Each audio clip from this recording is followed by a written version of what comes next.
Hello people.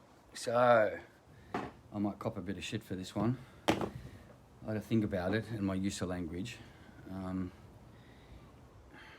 This is just a belief of mine, it's my perspective, so take from it what you will. I'm not dictating or telling you how it is, I'm just telling you how I see it. I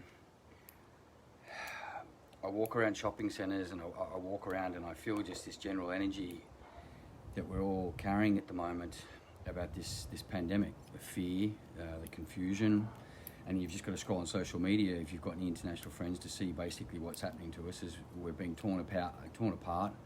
It's a new subject, but it's the same old bullshit. It's someone goes extreme left, no vaccine, and the other side says yes, you must take it.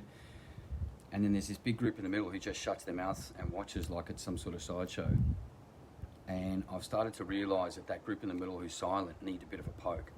Because while this stuff is going on, and while there is a horrible side effect on the reality of this virus, there's also this other side. And these real pandemics. There's increases in addiction, there's increase in alcoholism, there's increases in porn addiction.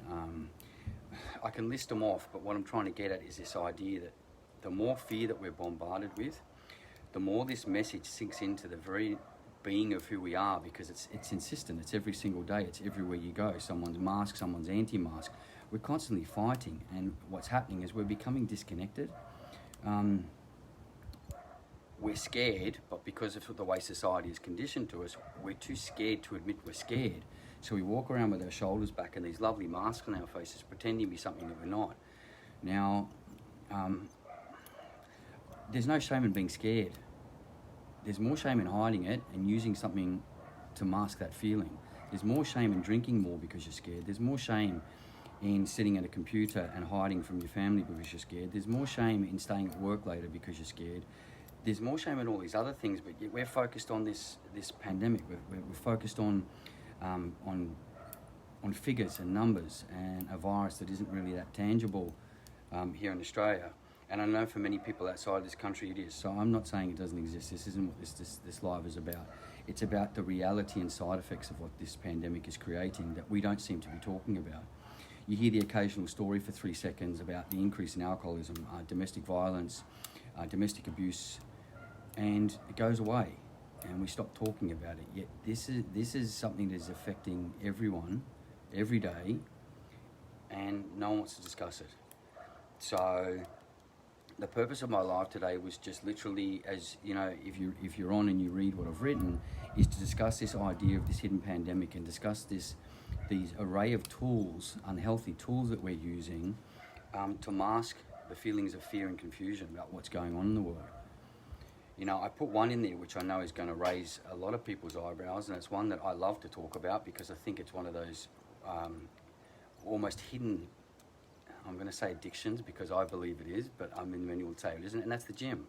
It's running. And the other one that goes right alongside it is food.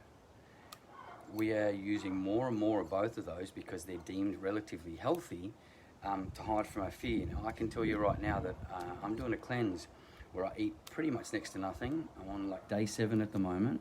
And people might say I'm mad. There's a massive health benefit, but the other thing I'm realizing, and it's why it's led me to this live, is that when you're not shoving food in your face, you feel a hell of a lot more about what's going on around you. And you also see a lot more of what's going on around you.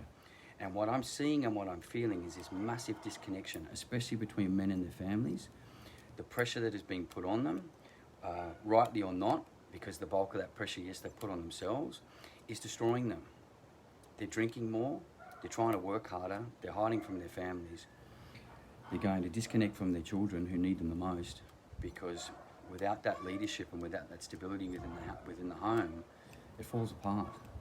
And so this pandemic and this disease that we're all so scared of has consequences far, far greater than any virus. Our society itself, as we know it, is slowly crumbling into something that I think we'll rebuild, but what tools are we going to use to rebuild it? How's it going to look? You know, we're already seeing little bits of science and study on it, and the truth is that's where probably the fear should be. And you know, when I feel scared now, and what I teach men to do when they feel scared is to get up and take action. So, you know, my life today is to question your resistance.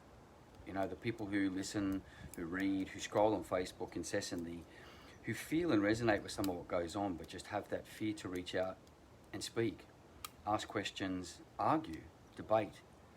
Tell me I'm full of shit. I love it. You know, I might learn something, which is one of the reasons I get up every day in the morning. I want to challenge the way you've been thinking, and I want to challenge the way this pandemic is taking your thinking. I want you to start realising that the power to change your life, and therefore to change what's going on around in your little bubble of the world, comes from you. It doesn't come from politicians making decisions, and it doesn't come from your parents, and it doesn't come from anyone else. It comes from inside you.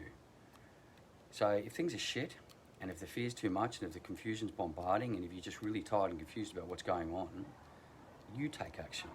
Because no one else is going to come along with some magic cure, drop it in your lap and make it all right. It rests with you. And if you read what I've put in this, you'll understand who I am and what I do. If you want to know why I do it, just message me. I hope that some of my passion for what I do comes through. You won't see any shiny production values here. You're not going to see any advertising unless I get really adventurous. What you've got here is a guy who spent 47 years making some mistakes and living through the tough stuff, and always getting up, dusting himself off and finding a new way around, finding a new angle, and learning, growing. And now it's my mission to share that perspective and share my life with you, so that you possibly can avoid some of those mistakes I made, but also so that you can teach those little people in your life that they don't have to follow down the same path and the same road as us, because that's not why we're parents. And for me, the healthier men, the healthier mum, the healthier kids, the healthier society, because it all starts with us. Thanks, guys.